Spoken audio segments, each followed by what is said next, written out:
Sim. Meu nome é Áureo. E sobre esse assunto, é sempre bom a gente lembrar que prece e oração é questão de sentimento, de vibração. Não tem uma forma correta, determinada de se fazer isso. Tem uma história do Chico que ilustra bem. Certa vez ele foi procurado por uma senhora que gostava muito de ir em festas, em bailes, adorava dançar. Mas sempre tinha que ouvir que aquilo não era adequado para a sua idade. E aí, ela foi procurar o Chico, queria saber o que ele achava. E o Chico, já sondando aquela irmã, tudo que ela disse, também o que ela não disse, falou para que ela ficasse tranquila, porque dançar é orar com as pernas. Oração é uma respiração para a alma, a gente precisa disso. Então, o nosso cérebro físico ele é neurologicamente programado para atingir estados alterados de consciência. Mesmo se você não ora, você atinge esses estados. Pense naquelas atividades que fazem você perder a noção de espaço-tempo. Seja um trabalho, uma leitura, um esporte, conversas profundas. Orar, meditar, são as formas mais nobres de se atingir esses estados alterados. E a oração, ela automaticamente eleva a sua sintonia, a sua vibração, muda totalmente o seu campo energético, a circulação das energias por todo o seu ser é renovada, as cores da sua aura mudam instantaneamente. A oração é uma emanação mental. O pensamento é matéria, então ele se desloca no fluido universal com a intensidade que você determinar pela sua vontade. Assim como o som se propaga no ar. A prece se desloca no fluido cósmico universal, a matéria primordial, segundo o livro dos Espíritos.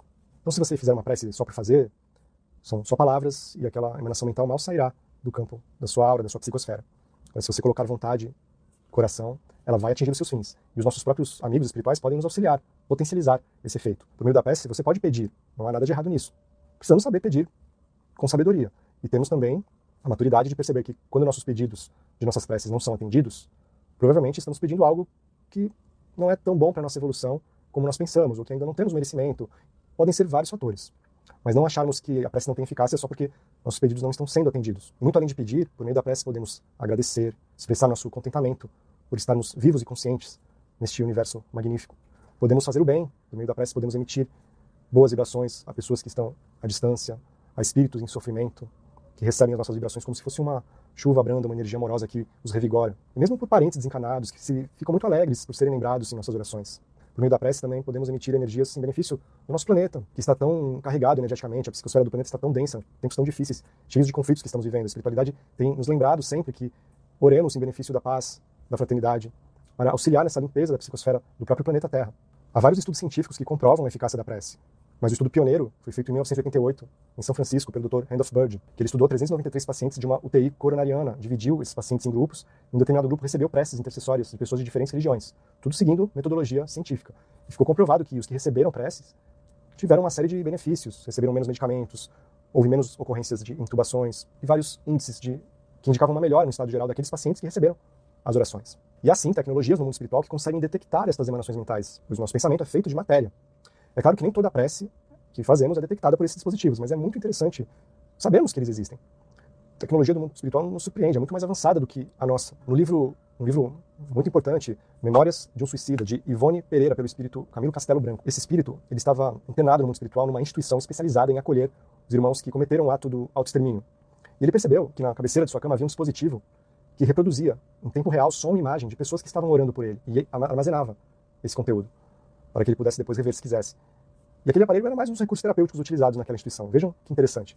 Já num outro livro, de 1982, o livro Nas Fronteiras da Loucura, ditado pelo espírito Manuel Filomeno de Miranda, temos uma passagem em que uma mãe estava orando para Bezerra de Menezes, pedindo por uma filha que estava internada num sanatório. Lembrei agora até que o Chico dizia que quando uma mãe orava por um filho, a prece dessa mãe arrombava as portas do céu. O Chico falava isso. Então no livro, essa mãe estava orando por essa filha, e a prece daquela mãe foi interceptada por um aparelho direcionada para a equipe do Bezerra de Menezes.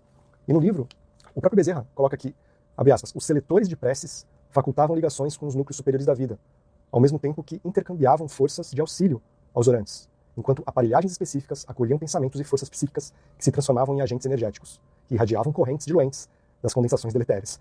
O texto é difícil, mas dá pra gente entender que esses seletores de preces são uma tecnologia tão avançada que, além de ter a capacidade de captar as emanações mentais e direcionar para o departamento específico, decodificando essas emanações, ao mesmo tempo esse aparelho consegue intermediar forças provenientes de esferas superiores para as pessoas que estão orando, e já diluindo energias negativas que possam estar com ela.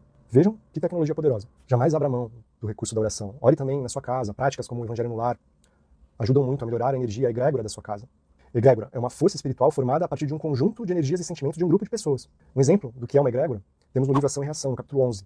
O André Luiz, acompanhado do mentor Silas, vem no meio do umbral uma capelinha, Templo Mansão da Paz. Aí o André Luiz entra nessa capela e ele vê algo bem simples, uma disposição simples de alguns bancos, uma mesa, uma cruz brilhante. Mas a vibração que tinha naquele lugar, de tantas preces que ali já foram feitas, trabalhos, benefícios aos espíritos em sofrimento daquela região, a vibração daquela capelinha era tão forte que o André Luiz imediatamente se colocou de joelhos e começou a chorar. E nessa passagem também ele pergunta para o Silas como funciona com relação a esses espíritos que recebem orações de milhares de pessoas simultaneamente, como o próprio Bezerra de Menezes, Jesus e tantos outros. E o Silas explica que esses espíritos, geralmente eles têm equipes que trabalham em seu nome, simultaneamente em diversas partes, até de todo o planeta, dependendo do raio de ação de cada entidade. Um outro exemplo da ação benéfica da prece, como ela também nos protege de ataques espirituais, está no livro Aconteceu na Casa Espírita, que narra o ataque de entidades das sombras a uma organização espiritual, uma casa espírita. O livro é muito interessante porque mostra as táticas que eles utilizavam para provocar briga, discórdias, vaidades injustificáveis. Porém, numa parte do livro, um dos espíritos que estavam a serviço das trevas para atacar essa instituição espírita, ele comenta com seu comparsa que determinados médiuns, determinados trabalhadores da casa, eles não estavam conseguindo atingir porque eles tinham o hábito da oração. E isso formava automaticamente uma energia protetora que os poupava dessa ação nefasta. Não abra mão desse recurso no seu dia a dia. Estamos vivendo tempos difíceis, a egrégora no planeta Terra não está fácil, então se proteja. Assim como temos o hábito de tomar banhos, nosso corpo físico precisa disso, nossa alma, nosso espírito precisa de momentos de prece, de meditação, de reflexão, de leitura. Mas com relação à prece, insira isso no seu cotidiano. Claro que você não precisa ficar rezando o dia todo, mas uma prece antes de sair de casa, antes de dormir, ao longo do dia você parar um momento e se conectar, fazer práticas como o Evangelho no Lar também vão ajudar muito no seu dia a dia.